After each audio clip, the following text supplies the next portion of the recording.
Harry Kane says he wants to emulate Cristiano Ronaldo and play into his late 30s, despite admitting there are good questions about the football calendar and the toll on players. The 31-year-old admitted his performances at Euro 2024 were below par, as he discussed the need to adapt to a season that will end with his Bayern Munich team appearing in the inaugural 32-team Club World Cup. Kane looked physically weighed down in some games this summer, in a tournament where one of the primary themes was how England couldn't press in the same way.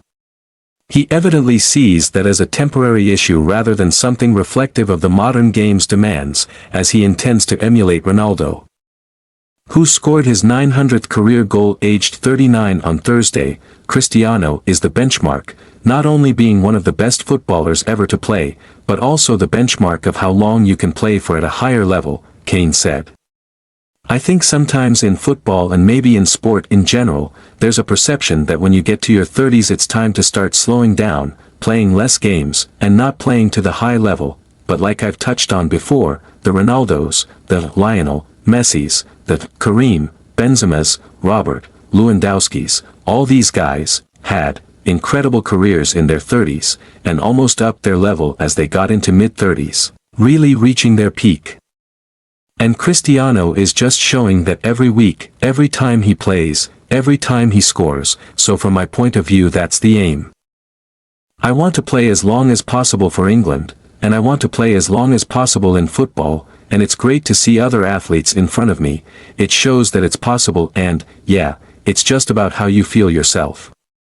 And like I mentioned before, I feel in a really good place, both physically and mentally. And whatever noise there is around, I'm sure there will be noise around me, like there was around Cristiano and still is around Cristiano, but as long as you keep performing and keep doing what you know you can, that's all you can do. Kane accepted the argument that more games have potentially influenced performance.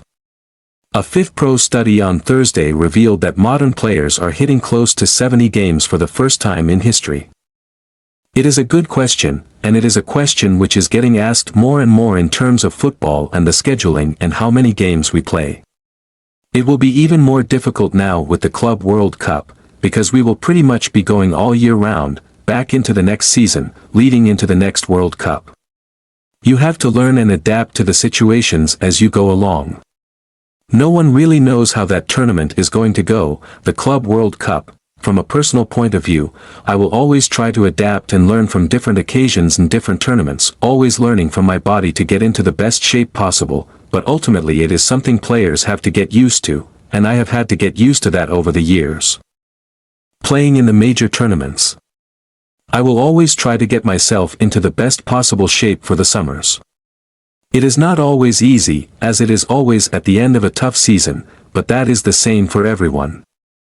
There was a lot of talk during the Euros about me and my condition, but like I said then, I felt in good shape.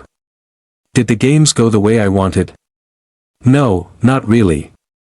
But there were a lot of us who felt below par in terms of individual performances, and we did extremely well to get to the final, which was down to our team spirit and cohesion we created over the years. But sometimes when it does not go the way you wanted it to go, there is always something to look for and someone to blame, but I feel good. I have come back in a good place, and I have started the season well. We are talking about a long way away, but from now until the Club World Cup, I hope to stay in good shape.